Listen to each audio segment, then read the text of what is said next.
कुंडल तिलक चारु उदार अंग विभूषणम् नवकंजलोचन पंचमुख कर पंचपदकं दारुणम्।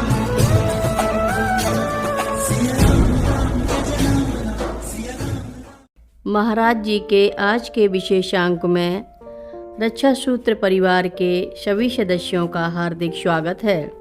बद्रीनाथ में माँ हमेशा आंध्र धर्मशाला में ही रहा करती।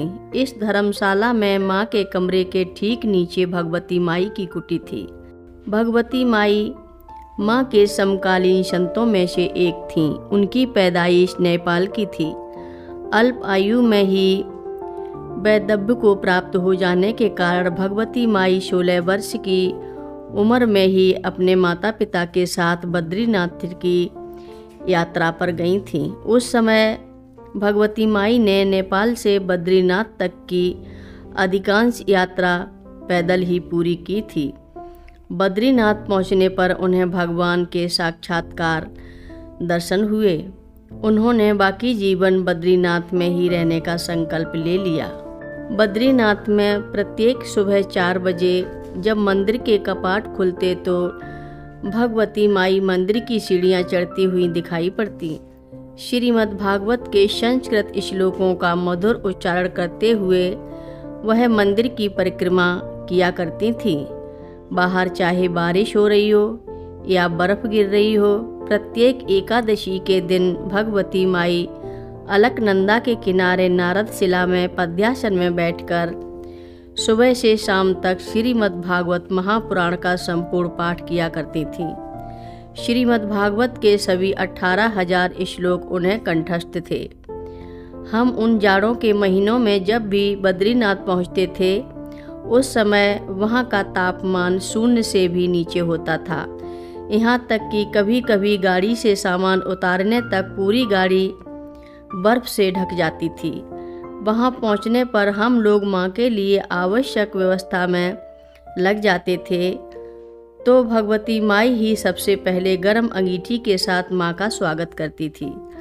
उसके बाद सरसों के तेल में बने गर्म आलू और चाय भी भगवती माई ही देती थी।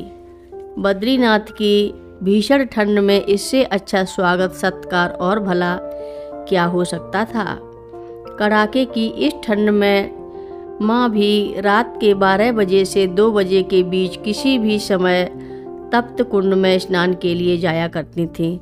मैंने सुना था कि महाराज जी ने वर्षों पूर्व माँ से कहा था कि तप्त कुंड में औरों के आने से पहले ही स्नान कर लेना चाहिए। इसलिए बद्रीनाथ में माँ रात में बहुत ही कम सोती। अर्धरात्रि में किसी भी समय केवल एक धोती धारण किए हुए स्नान के लिए चली जाती।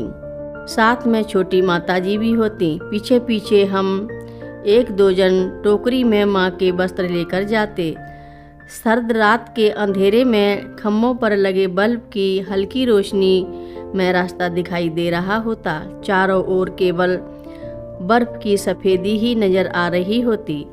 कुंड में गंधक के गर्म पानी की भाप ऊपर उठती दिखाई पड़ती।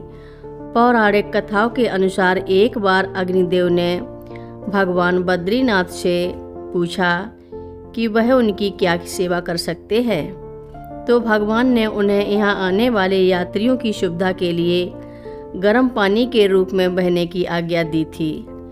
एक अन्य कथा के अनुसार तप्त कुंड में सूर्यदेव का वास माना जाता है। तप्त कुंड के जल का तापमान लगभग 45 डिग्री रहता है। माँ सीधे तप्त कुंड में उतरकर पानी के स्रोत की धारा तक चली जाती। आमतौर पर गंधक की भाप अधिक समय के लिए सहन करना हानिकारक हो सकता है। हम लोग थोड़ी देर में ही कुंड से बाहर आ जाते, लेकिन माँ स्रोत के आगे हाथ जोड़कर कुछ मंत्र पढ़ती और हनुमान चालीसा का पाठ भी किया करती। मध्य रात्रि में कुंड स्नान के समय कुछ अद्भुत संतों के दर्शन भी होते थे। हर रोज महाराज जी की कथाएं सुनने के लिए रक्षा सूत्र चैनल को सब्सक्राइब करें, शेयर करें और लाइक करें, घंटी बजाना ना भूलें। कमेंट बॉक्स में लिख भेजें जय नीव करोरी बाबा जी महाराज। सभी भक्त मिलकर बोलो नीव करोरी बाबा जी महाराज की जय बोलो।